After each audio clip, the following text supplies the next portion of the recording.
The storm hit Daniel Carter's world long before the clouds gathered over the small rural town. It began the night he came home from the factory to find two police officers waiting with solemn eyes and a folded blanket that belonged to his wife. The accident had been sudden, cruel, and final.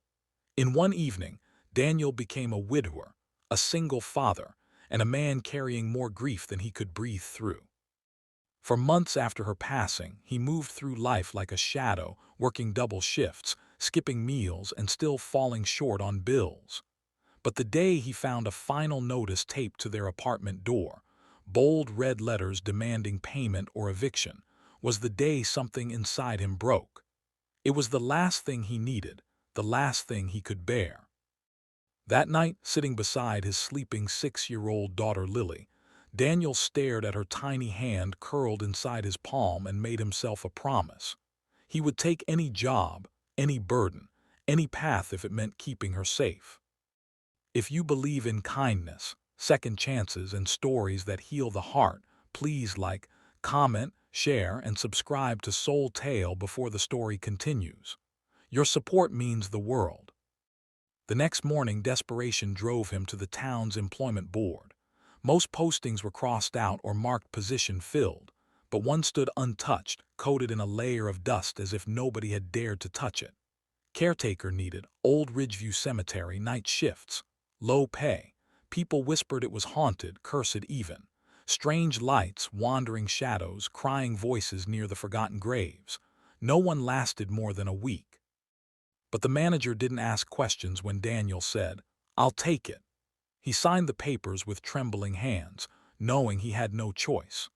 The cemetery cabin where he would stay during shifts was cold and worn, with a single flickering bulb and a window that rattled whenever wind swept through the graves. But it was a job, and it gave him the paycheck he desperately needed. In the beginning, the nights were a battlefield of fear. Each step Daniel took echoed through the rows of moss-covered stones. Each rustle of leaves felt like footsteps behind him. He worked with a lantern more than the faulty flashlight they'd given him, sweeping pathways, repairing broken fences, and keeping the grounds clear of debris. Sometimes, the grief pressed so heavily on him that he sat between the graves and whispered to the silence, asking life why it had taken so much from him. Yet slowly the quiet became less threatening. The cemetery, despite its shadows, held stories, memories etched in stone, names of people who once lived, laughed, and were loved, and perhaps that made Daniel feel less alone. One night while checking the far end of the grounds, he noticed an elderly lady struggling to place flowers on a grave. Her hands shook and tears streamed down her face. Something in Daniel, something deeply human, stepped forward. He took the flowers, arranged them gently, and tidied the small area around the stone. The woman watched him, grateful but silent. The next night she returned with a thermos of warm soup. "For you," she said softly. "Kindness should be returned." It became a quiet ritual. She visited her late husband, and Daniel helped her when her strength faltered. Word spread among other visitors, and soon people started noticing the improvements he'd made. The cleaned pathways, the freshly trimmed edges, the way he treated every grave as if someone was waiting for it to be honored. For the first time since the tragedy, Daniel felt seen, not as a man broken by life, but as someone who still had value to offer. As weeks passed, Lily also began visiting him during early evenings before her bedtime. She would draw little pictures, flowers, hearts, smiling suns, and tape them to the inside of the cabin. Her laughter warmed the cold, forgotten place. She'd run through the grass, her small boots kicking leaves into the air while Daniel watched from the porch, a tired smile on his face. The cemetery started feeling less like a place people feared, and more like a space gently awakening after being ignored for years. Then came the turning point. One evening, the town mayor arrived unexpectedly. He had heard about the lonely cemetery that suddenly looked alive again.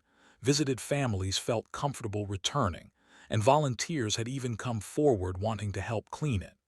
He walked the grounds, observing the restored fences and neatly managed rows, then stopped in front of Daniel with an expression of deep respect.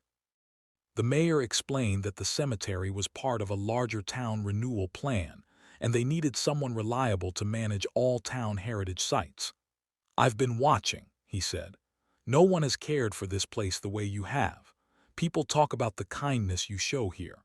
We'd like to offer you a full-time supervisory position with housing, benefits, and a significantly better salary." Daniel stood frozen. For months he had survived on fear, exhaustion, and raw determination. And now, because of the job everyone else avoided, because of the place everyone else feared, life was giving him a second chance. That night when he shared the news with Lily, she threw her tiny arms around him and whispered, "See, Daddy, Mom would be proud." Her words cracked open the last locked piece of his heart, and Daniel allowed himself to cry for the first time in months, tears of relief, gratitude, and the dawning realization that he was no longer drowning. In the following months, their lives transformed. Daniel moved into a small but warm house provided through the new job. Lily had her own room, painted in her favorite color, with shelves filled with second-hand storybooks. Daniel wasn't wealthy, but he was stable. He had dignity, a future, and a purpose. And in every corner of that new life, he carried the memory of the job that saved him, the cemetery that had shown him that even in the darkest places, light can grow. As he stood one evening overlooking the grounds he once feared, Daniel understood the truth. Sometimes the path we least want is the one that leads us home. Sometimes the job nobody wants becomes the door life secretly opens to reveal our greatest blessings. If this story touched your heart, please don't forget to like, comment, share, and subscribe to Soul Tale. Your support helps these stories reach more people who need a little hope. Before you go, tell us in the comments, what part of Daniel's journey moved you the most?